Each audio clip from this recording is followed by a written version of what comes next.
Bonjour et bienvenue sur la chaîne YouTube Préparation de l'épouse glorieuse de Jésus-Christ, chaîne avec vitamines du royaume liée au ministère Réveil des Nations. Aujourd'hui, c'est un message vraiment très, très important. C'est la gloire de Dieu doit luire sur ta face, comme ce fut le cas sur celle de Moïse. Amen. C'est vraiment très important. Et la gloire de Dieu doit effectivement luire sur notre face et Sa Majesté se manifester dans nos vies.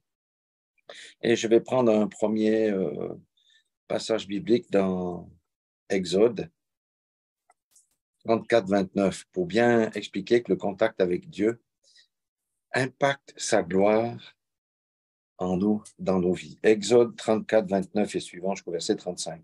Moïse descendit de la montagne de Sinaï, ayant les deux tables du témoignage dans sa main, en descendant de la montagne. Et il ne savait pas que la peau de son visage rayonnait, parce qu'il avait parlé à l'Éternel. Amen.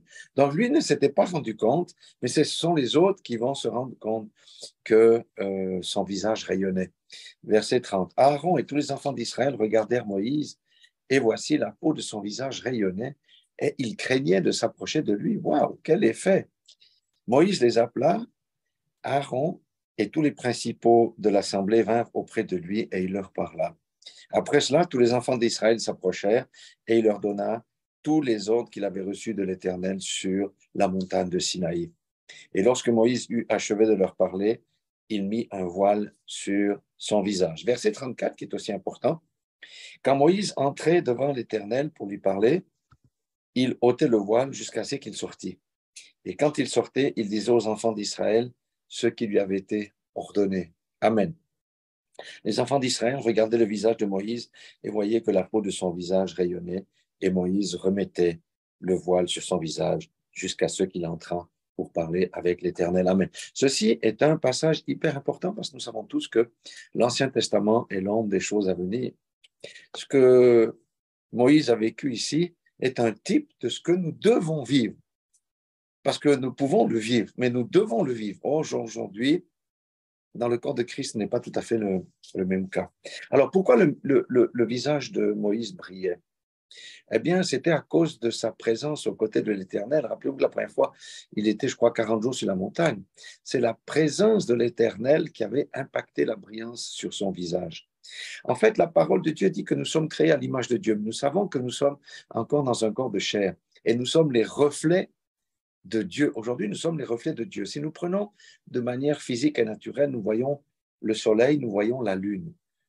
La lune éclaire la nuit, pourquoi? Parce que c'est un reflet du soleil. Or, dans la typologie, nous savons que Christ, c'est le soleil, c'est la lumière, et la lune, c'est considéré comme l'épouse de Christ. Donc, l'épouse de Christ renvoie les rayons du soleil pour éclairer la terre, pour éclairer les ténèbres. Alléluia. C'est la même chose que la Bible dit, sans être sexiste, que la femme est la gloire de l'homme, mais la Bible dit aussi que l'Église est la gloire de Christ. Amen. Alléluia. Donc, ce qu'on doit comprendre aussi, c'est que l'intimité de quelqu'un avec Dieu va l'impacter. Et cela va se voir autour d'elle. Et cette personne va briller comme la lumière. Et nous savons que la lumière chasse les ténèbres. Alléluia. Donc, la gloire de Dieu dans la vie de quelqu'un produit toujours quelque chose. Et c'est immanquable. La gloire de Dieu dans la vie de quelqu'un produit toujours quelque chose. Ça peut être l'autorité, la foi, l'obéissance, l'action. Ça produit un fruit. Alléluia. On ne peut pas sortir indemne de notre intimité avec Dieu. Alléluia. Il y a toujours quelque chose qui se passe, aussi des transformations intérieures. Et la Bible dit que nous allons de gloire en gloire. Vous voyez, quand il était dit ici au verset 35 que Moïse, quand il allait dans la présence de l'Éternel, il enlevait le voile et ensuite il le remettait. Ça me fait penser à une parole de l'Écriture qui dit que soyez toujours remplis du Saint-Esprit. Quand nous rendons ministère, on est rempli du Saint-Esprit et on se vide. Mais après, il faut de nouveau être rempli. Amen. Et comment est-on rempli à nouveau de l'Esprit? C'est dans la présence du Seigneur. On ne peut pas être rempli de l'Esprit si on n'est pas dans la présence du Seigneur. Donc, vous voyez, c'est un enseignement vraiment très, très important. Ici, nous percevons déjà que la gloire de Dieu peut rayonner dans notre vie. Ça, c'est la première des choses. Alors, il y a encore une autre chose que j'aimerais rajouter ici pour appuyer encore ce que je dis. La gloire de Dieu était sur Israël. Comment la gloire de Dieu se voyait-elle sur Israël. Mais à cause de sa marche victorieuse. Israël avait la victoire sur toutes les batailles et tous les combats qu'il menait lorsqu'il marchait avec Dieu. Mais lorsqu'il ne marchait pas avec Dieu, Dieu se retirait. Et la défaite était là. Alléluia. C'est la même chose. Dieu est avec ceux qui sont avec lui. Mais si les gens se retirent, ils se retirent aussi. Donc la gloire doit être visible. Maintenant, on a vu que ça produit, la gloire de Dieu provient de l'intimité que chacun a avec son Dieu. Plus j'ai une intimité profonde, plus la gloire de Dieu va éclater dans ma vie, plus sa majesté va être vue. Maintenant, il y a un autre bénéfice à ça, c'est que la gloire de Dieu va impacter ceux qui sont autour de lui et autour d'elle, si c'est une femme. Alléluia. Particulièrement autour des frères. Alors, Nombre 6, 22 va éclairer ce que je dis là.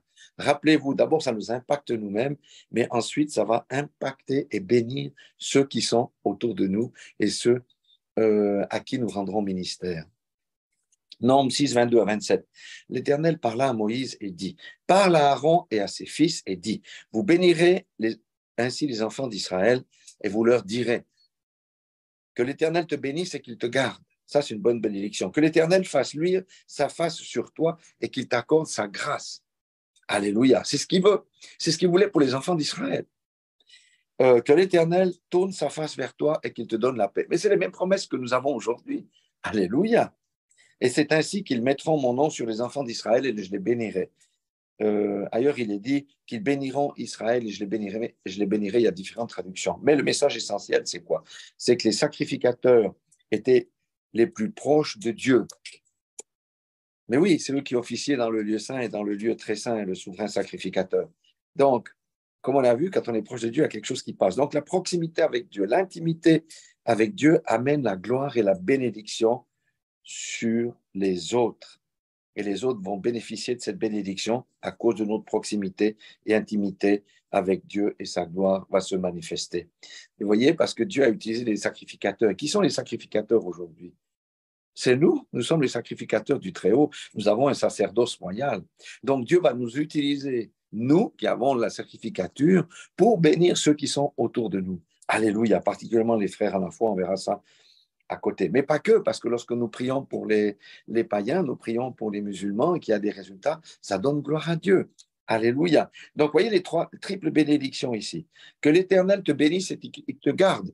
Te garde de quoi? De tous les dangers de ce monde. Nous vivons dans un monde très dangereux, qui nous garde de la chute aussi. Alléluia. Et qui nous bénisse, qui nous donne toutes sortes de bénédictions, la santé, les finances, bien sûr, mais les finances, ce n'est pas que les finances. C'est la prospérité spirituelle, c'est la santé physique, c'est la paix dans le foyer et toutes ces choses. Que l'Éternel fasse luire sa face sur toi et qu'il t'accorde sa grâce. Ça veut dire que toi-même, tu viendras un exemple pour les autres et toi-même, tu vas bénir les autres et que l'Éternel tourne sa face vers toi et qu'il te donne la paix. Alléluia. Cette triple bénédiction ici, elle est pour vous et moi si nous avons une intimité particulière avec le Seigneur et nous serons à notre tour une bénédiction pour nos frères et pour nos sœurs. Alléluia. La troisième des choses que j'aimerais vous parler dans cette première partie, c'est la gloire de Dieu va impacter les nations. Ben d'abord, on impacte soi-même, on impacte autour de nous et la gloire de Dieu va impacter les nations. Mais comment c'est possible? Eh bien, regardez le psaume 67, 1 et 2. Que Dieu ait pitié de nous et qu'il nous bénisse et qu'il fasse luire sur nous sa face. C'est le cantique, c'est un psaume au chef des chantres avec instrument à cordes et tout ça. Mais il dit les premières paroles, que Dieu ait pitié de nous. Aujourd'hui, on peut dire, Dieu ait pitié de nous, bénis-nous et fais luire ta face sur nous. Vous voyez? Donc, ça veut dire quoi? Ça veut dire qu'on doit demander que Dieu fasse luire sa face sur nous. Amen. On doit lui demander. Si on ne demande pas, on ne recevra rien. Et verset 2, c'est ça qui fait le lien avec la grande commission, afin que l'on connaisse sur la terre ta voix et parmi toutes les nations ton salut. Dieu ne nous a pas appelés à rester à l'église. L'église, c'est juste le rassemblement hebdomadaire ou pour la prière ou ces choses-là. Mais le ministère de chaque enfant de Dieu, c'est dehors. Alléluia. C'est rendre témoignage de Christ. Je dois évangéliser, même si je ne suis pas un évangéliste, tout le monde est appelé à évangéliser, par exemple. Et Psaume 68, 34 dit quelque chose aussi. Rendez gloire à Dieu, sa majesté est sur Israël, sa force est dans les cieux. Alors, on peut dire que oui, on peut rendre gloire à Dieu, Pourquoi? Parce que sa majesté aujourd'hui est sur nous. Le tour d'Israël reviendra, n'est-ce pas? Bien sûr. Mais aujourd'hui, c'est dans les nations. Donc, sur ceux qui croient, ceux qui lui appartiennent, ceux qui en sont sourds, sa majesté est sur nous et sa force est dans les cieux. Ça dit bien une chose, c'est pas par notre force, c'est pas par notre programme, mais c'est par la force de Dieu qui est dans les cieux. Alléluia. Nous sommes juste des instruments entre ses mains et c'est lui qui va manifester sa force, sa gloire et sa majesté qui va faire luire notre face. Donc, première des choses, il faut demander à Dieu sa gloire, qu'il fasse luire notre face comme au temps de Moïse. Pourquoi? Parce que c'est nécessaire pour accomplir la grande commission et sans la gloire de Dieu dans nos vies, l'évangile est fade, c'est comme une soupe qui n'est pas salée ou un café qui est tiède. Ça n'a pas de goût. Et sans la majesté de Dieu sur Israël, personne ne pouvait rendre gloire à Dieu. Et sans la majesté de Dieu sur nous, les nouveaux-nés, les nés de nouveau, eh bien, le monde ne peut pas voir sa gloire. Donc, nous avons besoin de la gloire de Dieu dans nos vies. Alléluia. Donc, nous voyons que ce sont des choses importantes et ce sont des choses qui sont pour nous. Je le répète, le diable veut nous faire pas croire que ça, ce sont les choses passées, qu'aujourd'hui, il faut juste aller à l'église, chauffer les bancs de l'église le dimanche et tout va bien. C'est absolument faux. Alléluia. Nous devons rendre ministère chacun à notre niveau selon les dons et les talents que Dieu nous a donnés. Alléluia. Et maintenant, nous allons voir la gloire de Dieu dans les actes spectaculaires. Il y a plusieurs choses qu'on va voir ici, comment la gloire de Dieu va se manifester. Première des choses, je vais commencer par la gloire de Dieu dans les actes spectaculaires, et pour ça, je vais m'appuyer sur la parole. Marc 16, 17, il dit, voici les miracles qui accompagneront ceux qui auront cru. En mon nom, ils chasseront les démons, ils parleront de nouvelles langues, ça on connaît. Marc 16, 18, ils saisiront des serpents, et s'ils boivent quelques breuvages mortels, il n'aura point de mal. Ils imposeront les mains aux malades, et les malades seront guéris. Ça, ce sont des actes spectaculaires.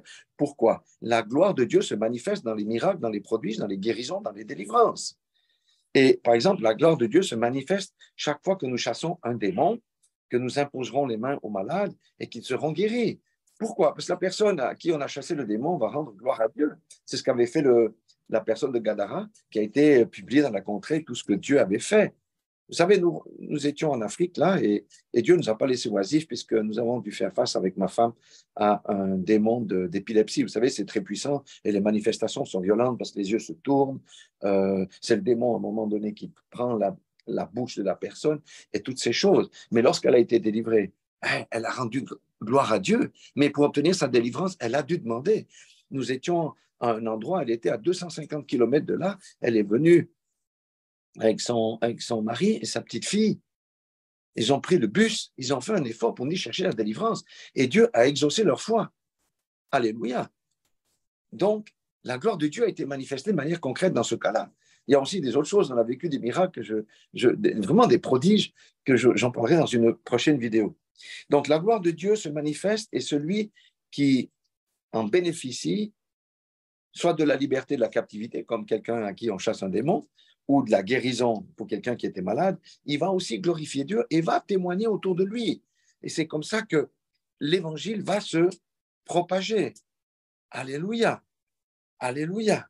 Donc, la gloire de Dieu dans les actes spectaculaires. Élie avait fermé le ciel, il n'y avait plus de pluie, il a ouvert le ciel, c'est tombé, le feu est descendu pour consumer les holocaustes. Ça, ce sont des actes absolument spectaculaires. Alléluia pour la gloire de Dieu.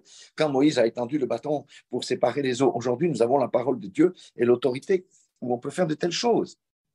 Ça vous semble incroyable, mais nous, on les a déjà vécues. On a vécu des choses incroyables que les prophètes ont vécues. Amen.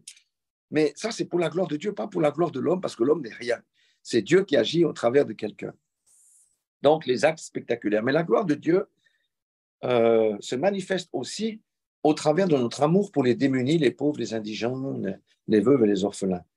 Proverbe 22, 2, il dit, le riche et le pauvre se rencontrent, car l'Éternel les a fait l'un et l'autre. Pourquoi Dieu a fait le riche? Pourquoi Dieu a fait le pauvre? Mais pour que le riche puisse partager ses surplus, pour que le riche puisse partager ses richesses, faire circuler les bénédictions que Dieu lui a données, parce que le riche n'a rien fait pour être riche. C'était une bénédiction de Dieu pour qu'il puisse partager aux démunis, à l'indigent, aux pauvres, etc. Alléluia. Donc pourquoi? Parce que le pauvre, lorsqu'il va recevoir quelque chose, il va rendre gloire à Dieu. Alléluia. Alléluia. Proverbe 22,9 dit, l'homme dont le regard est bienveillant sera béni. Pourquoi? Parce qu'il donne son pain aux pauvres. Amen. Alléluia. Il y a une bénédiction pour quiconque fait le bien, mais le bien doit venir d'un cœur généreux. Pas je fais parce que je dois faire. Et psaume 68, 66, il dit Dieu donne une famille à ceux qui étaient abandonnés. C'est qui la famille de ceux qui ont été abandonnés? Des reclus, des rejetés. C'est l'Église. Ça devient une famille pour eux, où ils vont trouver la chaleur, ils vont trouver des solutions, ils vont trouver le soutien. Amen. Ne soyons pas des égoïstes. Alléluia. Et il délivre les captifs et les rend heureux. Où est-ce qu'on peut trouver la délivrance? Dans la famille de Dieu. On ne peut pas aller à la gare au distributeur en disant je vais être délivré du démon d'épilepsie. Non, c'est que dans la famille de Dieu que ces choses se passent là. Et le pauvre, vous savez, nous sommes, comme je dis souvent, nous sommes toujours le riche de quelqu'un. C'est pour ça qu'il faut toujours avoir des pièces. En Suisse, bon, on va parler en euros. Des pièces d'1 euro, 2 euros, ou des pièces de 5 francs en Suisse, ou même un billet de 10 euros, si on peut. Et demandons au Saint-Esprit de nous aider à distribuer là où il veut qu'on distribue. Mais ne fermons jamais la main aux pauvres, parce que des fois, vous savez, nous donnons à des anges. Dieu nous teste. Dieu teste notre générosité. Alléluia. Et pourquoi pas donner à celui qui a faim, si on est à la gare et qu'il y a une boutique à côté en disant, mais venez avec moi, choisissez ce que vous voulez. Et vous allez voir que les gens ne profitent pas. Hein. Ils vous suivent dans le magasin. Vous dites, mais prenez un sandwich. Il dit, je peux prendre celui-là. Oui, prends ça. Et il y a quelque chose qui te fait plaisir. Bon, peut-être une boisson. Ce n'est pas le genre qui va remplir le caddie parce que tu as dit que tu vas payer. Non. Alléluia. Je vous dis, nous sommes tous le riche de quelqu'un et la gloire de Dieu se manifeste lorsque on fait quoi? On se soucie des démunis. Amen. Pourquoi? Parce que lorsqu'on leur fait du bien, d'abord, on se fait du bien aussi à nous-mêmes, mais il y a plus de joie à donner qu'à recevoir. Et surtout, la personne qui reçoit, son visage s'illumine. Et quand son visage s'illumine, ça rend gloire à Dieu. Et on lui dit, voilà, au nom de Jésus-Christ, je vous donne ça au nom de Jésus. Soyez bénis par Jésus-Christ, soyez bénis par Dieu, etc. Alléluia. Donc, on a vu les gestes spectaculaires, les actes spectaculaires, mais les petits actes envers les démunis. Maintenant, je vais parler d'autres actes que la gloire de Dieu se manifeste dans nos actes quotidiens. Je vais prendre des exemples. J'aime bien, c'est la parole. Et là, il y a, pardon, tout un passage de Matthieu 25, de versets 35 à 40. Et c'est Jésus qui parle. Hein. Il dit, car j'ai eu faim, vous m'avez donné à manger, j'ai eu soif, vous m'avez donné à boire, j'étais étranger, vous m'avez accueilli. J'étais nu, vous m'avez vêtu, j'étais malade, vous m'avez visité, j'étais en prison, vous êtes venu vers moi. Ça, ce sont des actes concrets que l'on peut faire tous les jours. Peut-être les visites de prison, c'est plus difficile, en tout cas ici en Suisse, mais pour le reste, on peut visiter les malades, ceux qui sont malades autour de nous, ou même nos voisins qui ne croient pas, on va les visiter, on prie pour eux. Verset 37, et les justes lui répondront, Seigneur, quand avons-nous vu avoir faim et t'avons-nous donné à manger, ou avoir soif et t'avons-nous donné à boire? Quand t'avons-nous vu étranger et t'avons-nous recueilli, ou nu et t'avons-nous vêtu? Quand t'avons-nous vu malade ou en prison et nous sommes allés vers toi? Et verset 40, le roi leur répondra, je vous l'ai dit en vérité, toutes les fois que vous avez fait ces choses à l'un de ces plus petits de mes frères, c'est à moi que vous les avez faites. Et nous devons rendre compte. Si on veut être des témoins, Jésus a fait le bien, faisons le bien. Alléluia. Vous savez, ça fait partie de la marche quotidienne. Alléluia. Avec ma femme, on a des musulmans qui nous appellent, on a des païens qui nous appellent pour demander la prière. Pourquoi est-ce qu'ils nous appellent nous? Parce que nous avons la gloire de Dieu qui brille, et il sait que nous obtenons des réponses de notre Dieu. Donc nous prions volontiers, nous disons jamais non, mais parce que tu es musulman, on va pas. Non, parce qu'ils savent que l'on prie Jésus-Christ, tout au nom de Jésus-Christ. Et eux vont donner gloire à Dieu. On a plusieurs témoignages là-dessus, des choses incroyables que Dieu a faites. Oui, une femme avait échoué déjà 2 fois son permis de conduire. Elle était à son dernier essai et c'est une femme très émotive. Et on a prié pour qu'elle ait un bon expert. On a prié que ce jour-là, elle soit dans la paix, que Dieu lui donne l'assurance. C'est exactement ce qui s'est passé. Et nous étions à l'étranger, nous a envoyé la copie de son permis. Amen. C'était une musulmane et elle a donné gloire à Dieu. Alléluia. Vous voyez, ce sont des choses simples. Dieu ne demande pas de faire des choses extraordinaires, de faire des choses avec le cœur parce que Dieu regarde à notre cœur. Il ne faut pas faire comme les pharisiens qui donnaient pour être vus. ou faire pour faire, parce que on n'est pas sauvé par les œuvres. Notre salut produit les bonnes œuvres. Le Seigneur a prévu des bonnes œuvres pour que nous entrions et que nous les faisions sur notre terre. Alléluia. Donc, c'est quand même quelque chose d'assez glorieux. Vous savez, on peut faire du bien aussi en donnant des vêtements usagés. Nous, on les apporte en Afrique, par exemple. Ça fait du bien. Ou même autour de nous. La prière, c'est gratuit. Il n'y a pas de raison de ne pas prier pour les gens. Lorsqu'on est assis sur un banc et on voit quelqu'un de triste, on entre en contact et dit, mais je vois que vous êtes triste, qu'est-ce que je peux prier pour vous? Qu'est-ce qui vous arrive? 9 fois sur 10, les personnes, ah, vous priez pour moi? C'est bien la première fois que, oui, c'est ça qu'on peut faire. Alléluia. Soutenir les frères dans des situations difficiles, ça peut être la prière, ça peut être aussi financièrement, on peut se mettre à plusieurs. Alléluia. Et une chose qu'il faut faire attention ici, c'est, j'ai été étranger, vous m'avez recueilli, il faut faire attention à ce qu'on fait avec les étrangers, parce que Dieu a toujours été sensible à la présence des étrangers au milieu d'Israël et il leur a toujours dit, vous devez bien traiter les étrangers ici. Donc, faisons attention à ce qu'on vote, ne soyons pas racistes. Bien sûr qu'il y a des étrangers qui sont voleurs. Ce n'est pas de cela là que je parle. Je parle de ces Syriens, je parle des personnes qui sont matraquées dans leur propre pays, qui viennent pour des véritables motifs ici. Si nous étions envoyés en Moldavie parce que ça chauffait ici et que là-bas, on nous reçoit à coups de bâton, on nous fait des pressions, retournez dans votre pays, vous venez manger notre pain, on serait comment? Pensez à ces gens-là. Ces gens-là ont dû fuir leur pays, laisser leur famille là-bas. Et avec le peu qu'on leur donne ici, ils essayent de bosser un peu. C'est jamais trop facile. Ils envoient l'argent là-bas pour soutenir ceux qui sont derrière. Ces musulmans-là sont plus chrétiens que les chrétiens qui vivent ici. Donc, faisons attention à l'étranger. Nous devons aimer l'étranger. Ce n'est pas une question de couleur de peau, etc. Il y a des profiteurs partout. Ce n'est pas de cela-là que je parle. Et puis même le Seigneur a dit, si un profiteur fait la manche, donne-lui. Lui, il répondra. Ne commence pas à juger toi qui est qui. Fais ce que ton cœur te commande. Et le Saint-Esprit, vous savez, ça, je ne sais pas si vous arrivez, mais des fois, on passe à côté de quelqu'un, on fait 10 mètres, puis le Saint-Esprit nous dit, retourne là-bas. C'est la conviction, j'ai mis cette personne là-bas pour toi aujourd'hui, pour que tu ailles. Et si vous continuez, je peux vous dire que le Saint-Esprit va vous convaincre de péché. Alléluia. Donc, il faut se mettre à disposition de Dieu, parce qu'il y a des besoins qui sont énormes dans la rue, dans les églises. Mais quand on dit, ça va, frère? Oui, tout va. Alors, ça ne va pas du tout.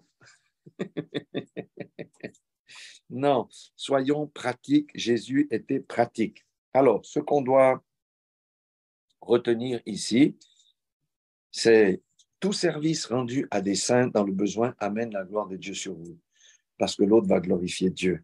L'esprit du service amène la gloire de Dieu sur vous, sur moi, parce que Jésus était un serviteur. Et il avait dit, vous savez, les disciples disaient, qui est le plus grand? Ils disaient, mais c'est celui qui sert autrui. Alléluia.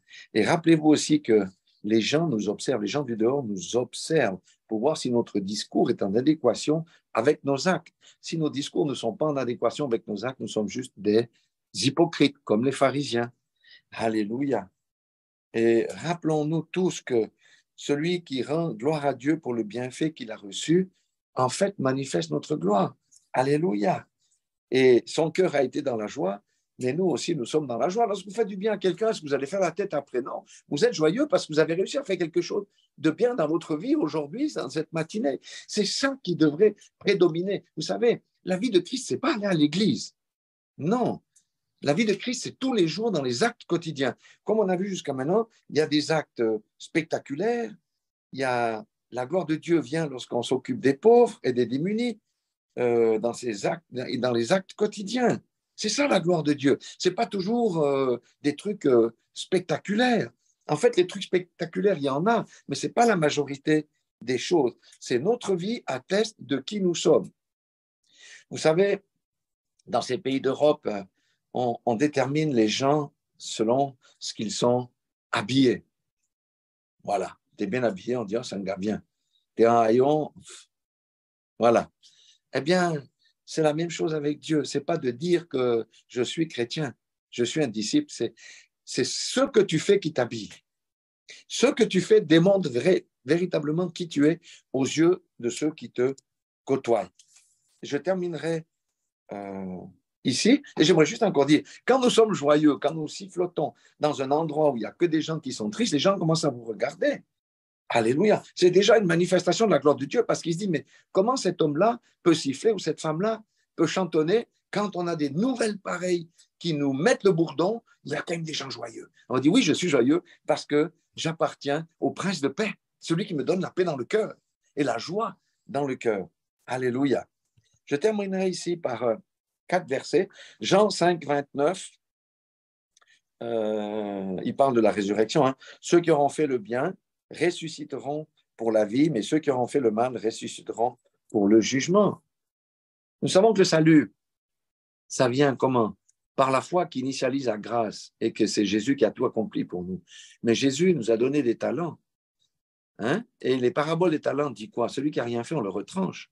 Donc Dieu s'attend à ce que nous fassions le bien, que nous manifestions l'image de Dieu, l'image de Christ. Nous avons été créés à l'image de Dieu. Si nous sommes nés de nouveau, nous avons Christ qui vit en nous, mais un Christ dont on a bâillonné la bouche et menotté les mains dans le dos. Ben, on ne peut pas dire qu'on est des chrétiens, puisque Christ ne vit pas en nous. Alléluia. Donc, première des choses, il y aura des conséquences dans ce qu'on fait ou ce qu'on ne fait pas. Galates 6.10 dit aussi, ainsi donc, pendant que nous avons l'occasion, pratiquons le bien envers tous et surtout les frères en la foi. Alléluia. Quand nous avons l'occasion. Alléluia. Et aujourd'hui, c'est encore un temps de la grâce, mais bientôt, ça va venir difficile parce qu'il y aura des persécutions. 1 Timothée 6.18 dit, recommande-leur de faire le bien, d'être riche en bonne œuvre, d'avoir de la libéralité, de la générosité. Amen. Toutes les choses vont disparaître. La bourse va s'écrouler, toutes ces choses-là. Bien sûr, la Bible ne dit pas qu'on doit tout dépenser puis qu'on ne doit pas être prudent. Ce n'est pas ça. Mais lorsque le Seigneur nous bénit puis qu'on a des surplus, il faut faire participer, partager. Alléluia. Et regardez une parole assez effrayante, Jacques 4, 17. Celui donc qui sait faire le bien, qui sait faire ce qui est bien et ne le fait pas, commet un péché, que Dieu nous vienne en aide. Alléluia. Alléluia. Alléluia. Vous savez, notre cœur est beaucoup trop dur. En tout cas, moi, je parle pour moi. Et il faut vraiment qu'on prie le Seigneur pour qu'il nous change notre cœur de pierre, pour qu'il transforme en pierre de chair. Il faut prier pour le Seigneur que sa gloire vienne dans la vie. Il faut prier pour le Seigneur que notre face luise et que nous puissions faire des bonnes œuvres, parce que c'est comme ça que nous rendons témoignage de Christ aux autres. Et c'est aussi, lorsqu'on prie pour les malades qui sont guéris, lorsqu'on prie puis qu'on a des résultats dans la prière, c'est la manifestation de la gloire de Dieu et les gens vont le reconnaître. Vous savez, Jésus a fait le bien chaque fois qu'il a prouvé. Il n'a jamais dit, je suis trop fatigué, ce soir je ne rends pas ministère, ou je sens beaucoup de monde, renvoie-les, je n'ai pas l'argent pour acheter le pain. Non, il n'a jamais fait ça. Et comme je l'ai dit, et comme on le dit, il y a plus de joie à donner qu'à recevoir, mais celui qui reçoit rend gloire à Dieu, et sa gloire resplendit sur nous, la gloire de Dieu, à cause de notre bon témoignage. C'est un parfum de bonne odeur. Si nous n'avons pas de parfum, notre flacon est toujours vide parce que le Saint-Esprit, on l'a chassé, et puis qu'on vit dans la débauche, et puis qu'on vit comme le monde. Mais quelle est la bonne odeur de Christ? Amen. On n'a pas, on va diffuser une odeur de monde, mais nous voulons diffuser une odeur, une bonne odeur. Donc, la gloire de Dieu se trouve dans les actes spectaculaires comme les prodiges, les miracles, mais aussi la libération des captifs, la guérison des malades, mais aussi dans toutes sortes d'actes quotidiens que nous pouvons faire tous les jours et qui ne coûtent rien. Manifester l'amour. Ce que je viens de dire là, c'est quoi? Tous ces versets, c'est la manifestation de l'amour. Alléluia. On doit manifester l'amour sur cette terre, pas juste dire Dieu est amour, Dieu est amour. Oui, mais Dieu, nous sommes l'image de Dieu. Si toi tu dis Dieu est amour, tu ne manifestes pas l'amour autour de toi, tu es un hypocrite. Nous ne voulons plus être des hypocrites. Nous voulons vivre vraiment selon le canon de la parole. Et la parole nous dit qu'on doit manifester la gloire de Dieu dans les actes quotidiens, etc. Et plus on a une intimité qui est forte avec le Seigneur, plus nous verrons l'exaucement des prières, plus nous verrons des guérisons des malades, plus les démons seront chassés et plus il y aura de véritables miracles dans nos vies. Mais pour ça, il faut l'intimité profonde avec notre Dieu. Alléluia. Donc, voilà ce que je voulais partager avec vous.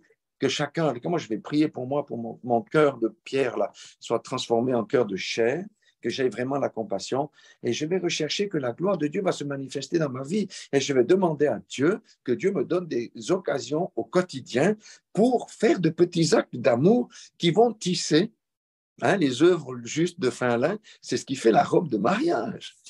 Alléluia. Quelqu'un qui n'a jamais aimé sa robe va être comment?